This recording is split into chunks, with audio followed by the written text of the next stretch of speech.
हाय दोस्तों, welcome to our channel. तो आज हम डिस्कस करने वाले हैं अबाउट एनपीएस। तो काफी लोगों के सवाल आ रहे हैं कि एनपीएस क्या होता है, एनपीएस के क्या क्या फायदे हैं और हम एनपीएस में इन्वेस्टमेंट कर सकते हैं या नहीं। तो इन सभी सवालों के जवाब हम इस वीडियो में देने की कोशिश कर रहे हैं। So let's begin. सबसे पहले हम समझते हैं एनपीएस होता क्या है। एनपीएस एक सोशल सिक्योरिटी प्रोग्राम है जो सेंट्रल गवर्नमेंट ने बनाया है। सोशल सिक्योरिटी प्रोग्राम आप समझ सकते हैं कि कुछ पॉलिसीज और स्कीम्स जो government time to time introduce करती है जिससे कि लोगों का भला हो, लोगों को फायदा मिले। तो एनपीएस उसी में से एक स्कीम है। एनपीएस एक वॉलेंट्री और लॉन्ग टर्म प्लान है फॉर रिटायरमेंट।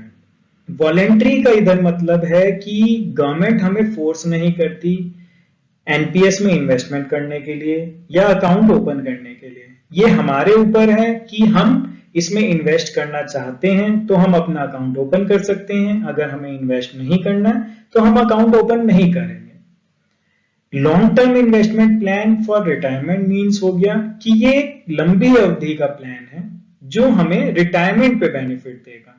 कि फॉर एन एग्जांपल, अगर मेरी एज आज की डेट में 30 साल है तो मैं 30 साल से अगर अपना अकाउंट खुलवाता हूं तो मेरे को ये जो बेनिफिट मिलेगा एनपीएस का वो मुझे मिलेगा 60 साल की उम्र के बाद। अगर मैं सोचूं 35 इयर्स की एज में कि मेरे को कुछ बेनिफिट मिल जाए, 40 की एज में मुझे कुछ बेनिफिट मिल जाए, 45 की एज में मुझे कुछ बेनिफिट मिल जाए, बट वो नहीं हो पाएगा। इसमें हमें जो रिटायरमेंट बेनिफिट लाइक पेंशन और कुछ हमें अमाउंट, लमसम अमाउंट जो मिलेगा वो हमें मिलेगा at the time of retirement, that means 60 years of age. अब इसकी जो एक रेगुलेशन अथॉरिटी है उसको हम पीएफआरडीए कहते हैं। रेगुलेटरी अथॉरिटी को आप ऐसे समझ सकते हैं जैसे बैंक्स हैं, तो बैंक्स के ऊपर एक रेगुलेटरी अथॉरिटी है जिसको हम कहते हैं आरबीआई। ऐसे ही शेयर मार्केट है तो उसके ऊपर एक रेगुलेटरी अथॉरिटी है जिसको हम कहते हैं सेबी।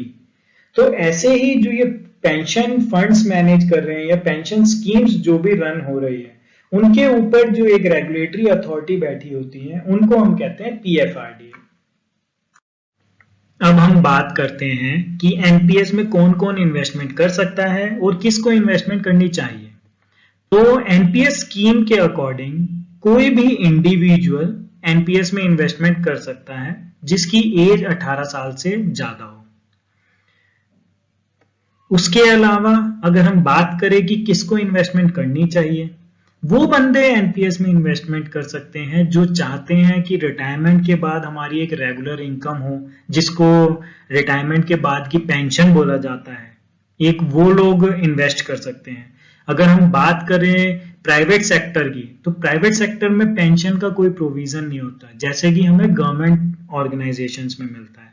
गवर्नमेंट के लोगों को जब वो रिटायर हो जाते हैं उन लोगों को पेंशन मिलती है, बट प्राइवेट जॉब जो भी कर रहे हैं उनको फ्यूचर सिक्योर नहीं होता। तो उन लोगों के लिए एनपीएस एक बहुत बढ़िया ऑप्शन है। अगर एनपीएस में प्राइवेट सेक्टर जॉब वाले लोग अगर रेगुलर इन्वेस्टमेंट करते हैं तो वो अपना फ्यूचर एंड अपनी रिटायरमेंट एक बहुत अच्छे तरीके से वो गुजार सकते हैं। क्यों? क्योंकि रिटायरमेंट के टाइम पे उनको एक बहुत बड़ा कॉर्पस भी मिल सकता है एंड उनको एक रेगुलर पेंशन भी मिलेगी जो एक बहुत मैटर करती है आफ्टर रिटायरमेंट, जब आपके पास कोई भी इनकम का सोर्स नहीं है और आपको एक रेगुलर इनकम मिल रही है। अब हम बात करते हैं एनपीएस के फायदों की। तो सबसे पहला फायदा है हायर रिटर्न। अगर आप देखेंगे तो पिछले कुछ सालों से पीएफ, पीपीएफ, एफडीज इन सबके इंटरेस्ट रेट्स डाउन होते जा रहे हैं। इतने डाउन हो चुके हैं कि हम इन्फ्लेशन भी मैच नहीं कर पा रहे। तो उस पॉइंट पे अगर हम देखें तो हमारा एनपीएस एक अच्छा ऑप्शन है क्योंकि ये हमें हायर रिटर्न देता है। एनुअलाइज्ड ये हमें 10 to 12% का बेनिफिट देता है। एज एवरीबडी नो कि जहां हाई रिटर्न आती है वहां हमारा रिस्क भी थोड़ा बढ़ जाता है। तो एनपीएस के साथ हमारा थोड़ा रिस्क फैक्टर भी इन्वॉल्व हो जाता है। क्यों? क्योंकि एनपीएस में जो हमारा जितना भी हम इन्वेस्टमेंट करते हैं उसमें से कुछ अमाउंट हमारा इक्विटी में इन्वेस्ट होता है, और इक्विटी ये हमेशा थोड़ी रिस्कियर रहती है इस वजह से। उसके अलावा अगर हम रिटायरमेंट की बात करें तो रिटायरमेंट पे एनपीएस हमें दो ऑप्शन देता है कि एक, अगर हम चाहते हैं कि हमारा पूरा अमाउंट पेंशन में कन्वर्ट हो जाए तो हमें एक रेगुलर पेंशन आएगी। अदरवाइज कुछ लोग कहते हैं नहीं मैं रिटायर हो गया हूं, मुझे कुछ अमाउंट चाहिए, तो एनपीएस आपको ये भी ऑप्शन देता है कि अप टू 60% आप विड्रॉ करा सकते हो एंड रिमेनिंग 40% की आपकी रेगुलर पेंशन बंध जाएगी। उसके अलावा एनपीएस आपको कुछ स्पेसिफाइड इमरजेंसीज में विड्रॉल ऑप्शन देता है जो मैक्सिमम 25% होता है ऑन सर्टेन पर्पसेस। इसमें जो सर्टेन पर्पसेस हो गए लाइक आपका चाइल्ड का आपका हायर एजुकेशन है, आपके बच्चे की शादी है, तो ऐसे कुछ 2-4 आइटम्स स्पेसिफाइड कर रखी है एनपीएस डिपार्टमेंट ने, तो उन केसेस में हम विड्रॉ करवा सकते हैं पैसे। उसके अलावा एनपीएस का जो सबसे बड़ा फायदा लोग मानते हैं कि अगर आप एनपीएस में इन्वेस्टमेंट करते हो तो आप उसको टैक्स सेविंग दिखा के आपको 1.5 लाख की अंडर एटीसी एग्जम्पशन मिलती है, एंड अगर आप 50,000 मोर करते हो तो आप वो भी एग्जम्पशन ले सकते हो, तो टोटल आप 2 लाख तक की एनपीएस में इन्वेस्टमेंट करके एग्जम्पशन ले सकते हो। उसके अलावा एक और बेनिफिट है जो एम्प्लॉयर की तरफ से आता है, काफी companies employer contribution under NPS भी काटती है, तो वो एम्प्लॉयर कंट्रीब्यूशन आपका बेसिक का 10% तक वो डिडक्ट कर सकती है एंड वो आपके बिहाफ पे आपके एनपीएस अकाउंट में जमा करवा देती है। सेम लाइक पीएफ में भी एम्प्लॉयर कुछ अमाउंट कंट्रीब्यूट करता है 12% ऑफ बेसिक जनरली, या 1800 depend on company to company, तो वो आपके बिहाफ पे आपके पीएफ अकाउंट में जमा होता है। सेम एनपीएस के केस में एम्प्लॉयर आपका NPS 10% of basic plus DA deduct कर सकता है और वो आपके बिहाफ पे जमा करवा सकता है, which is totally tax free and up to 7.5 lakh per annum.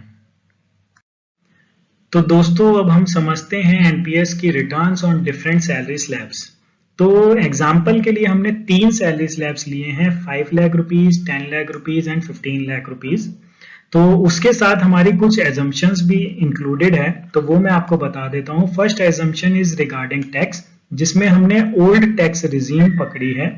तो ओल्ड टैक्स रिजीम या न्यू टैक्स रिजीम लोगों को नहीं पता, तो मैं एक आपको ब्रीफ एक आइडिया दे देता हूं बस फॉर अंडरस्टैंडिंग द एग्जांपल कि 0 to 5 लाख अगर किसी की इनकम होती है तो उस पे ओल्ड टैक्स रिजीम में 0% टैक्स लगता है।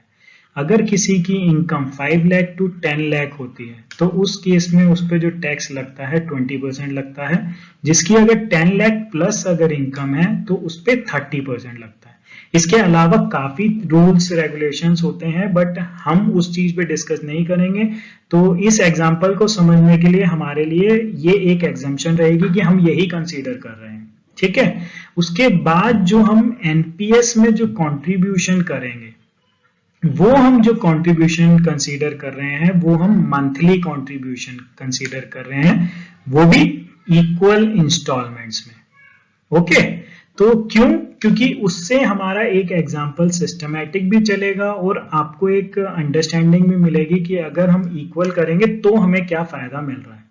थर्ड एजम्पशन हमारी है कि जो हम रिटर्न जो हम कंसीडर कर रहे हैं वो हम कंसीडर कर रहे हैं 10%।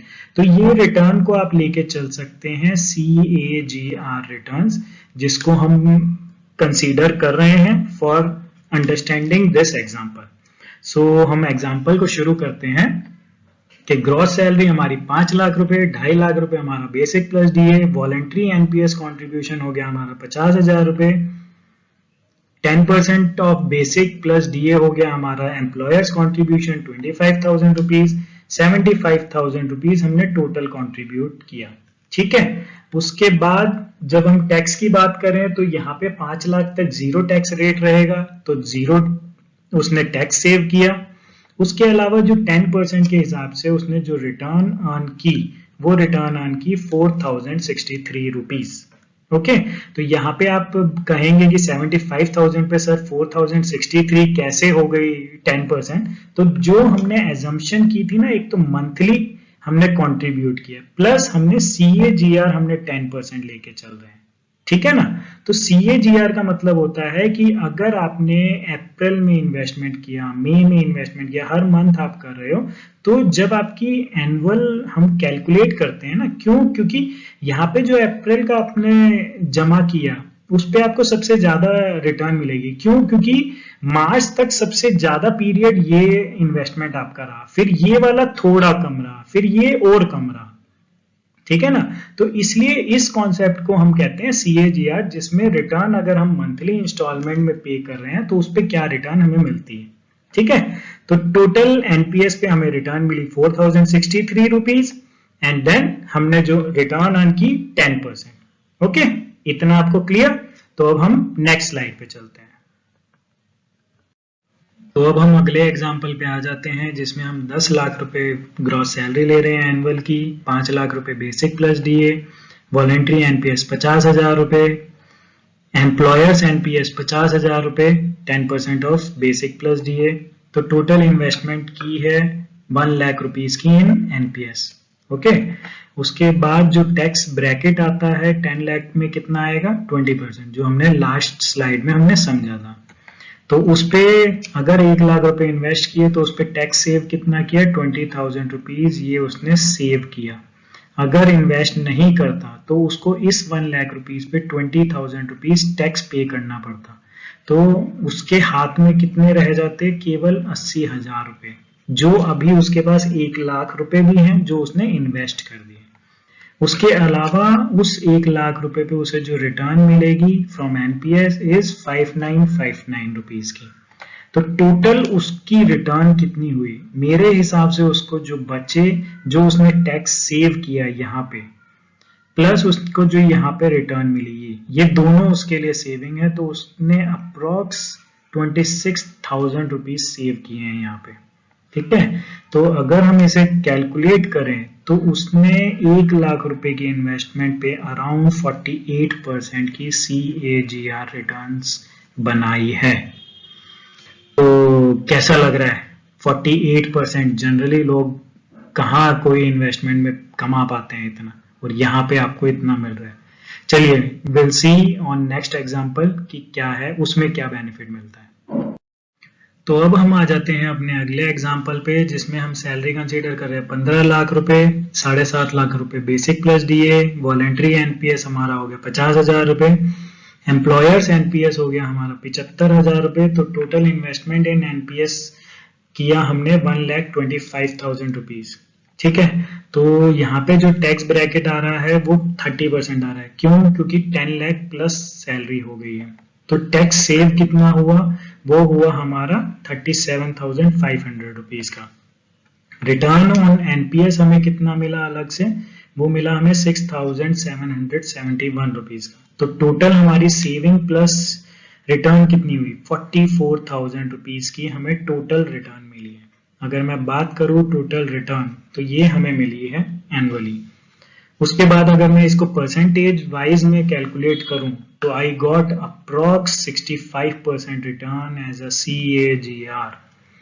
ओके, तो अकॉर्डिंग टू मी ये जो 65% रिटर्न है ये बहुत हाई है एंड बहुत अच्छी रिटर्न है as compare to other instruments जिसमें आप हाई रिस्क लेते हैं, लाइक शेयर्स।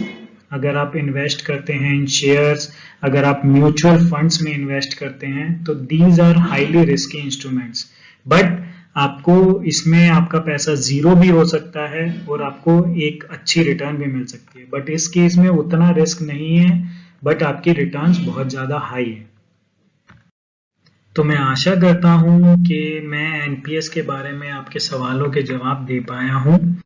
तो आज के लिए इतना ही। अगर आपको ये वीडियो अच्छी लगी हो तो मुझे कमेंट्स में बताएं और लाइक करें। एंड अगर आपके और कोई सवाल हो, कुछ सुझाव हो, तो आप कमेंट के थ्रू मुझे बता सकते हैं। Thank you and have a nice day. Bye bye.